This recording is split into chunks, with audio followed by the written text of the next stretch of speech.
దేవుని నామానికి మహిమ కలుగుతుంది. మరొకసారి అవకాశం ఇచ్చినటువంటి సాగురాలను చేరు వచ్చిన దేవుని బిడ్డలైన మీ అందరికీ కూడా మరొకసారి ఇంటి వాళ్ళు నాలో తెలియజేస్తాం. చక్కగా తెలియజేస్తాం. ప్రత్యేకమైన వందనాలు తెలియజేస్తూ పాట పాడుతున్నాను. తదుపరి నా చిన్న సాక్ష్యాన్ని పంచుకోవడానికి ఇష్టపడతాను.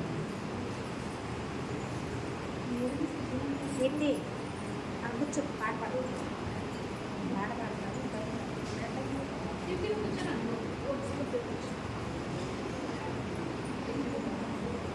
దేవుని నామానికి మహిమ కలుగుతుంది. హల్లెలూయా.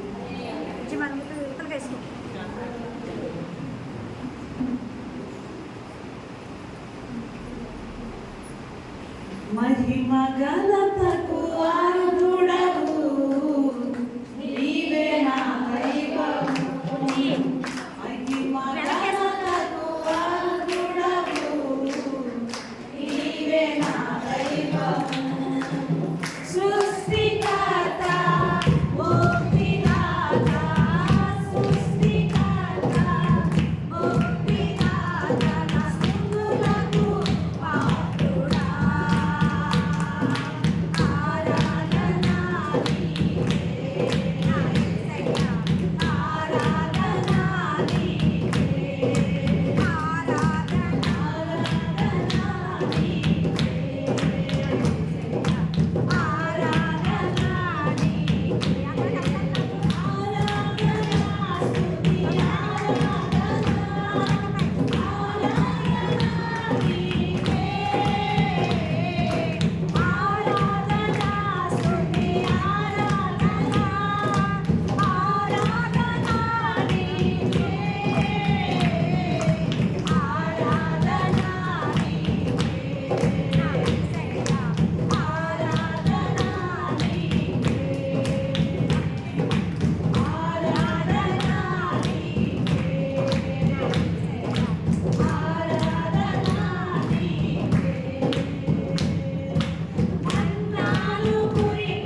దేవుడు నాకు ఇచ్చిన అవకాశం బట్టి మరొకసారి ప్రభుని స్తుతిస్తూ ఉన్నాను.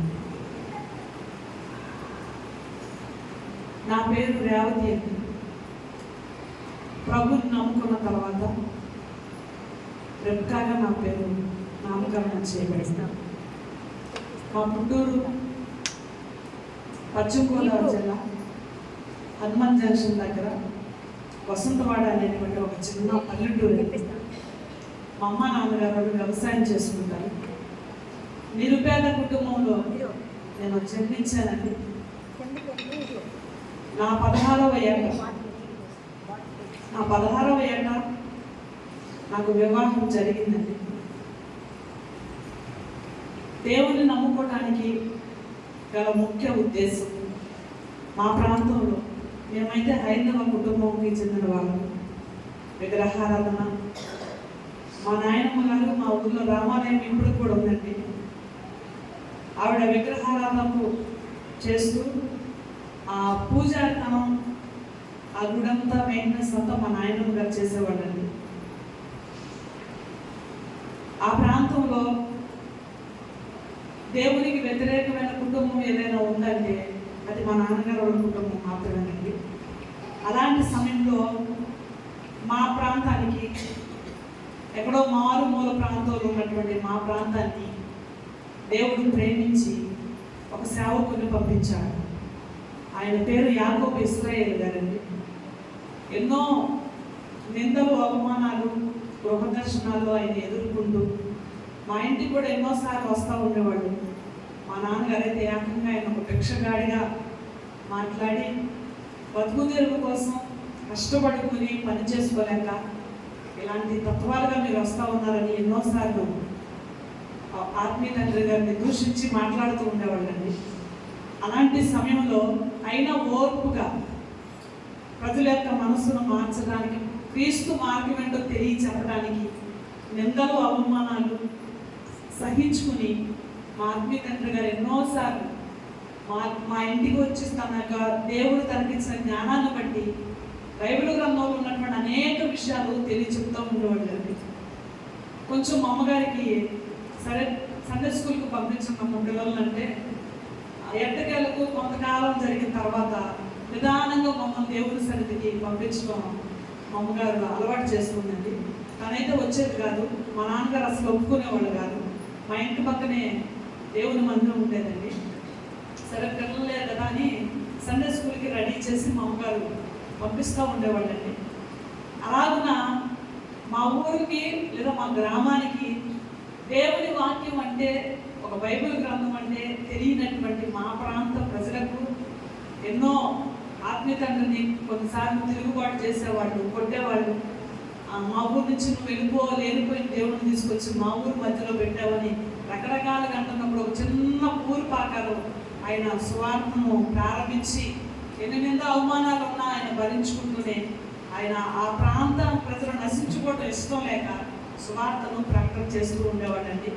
అలా సువార్తను ప్రకటించినటువంటి వారిలో ఒక కుటుంబం, మరి మేము అవటం కూడా దేవుడు గొప్ప కార్యం చేశాడు.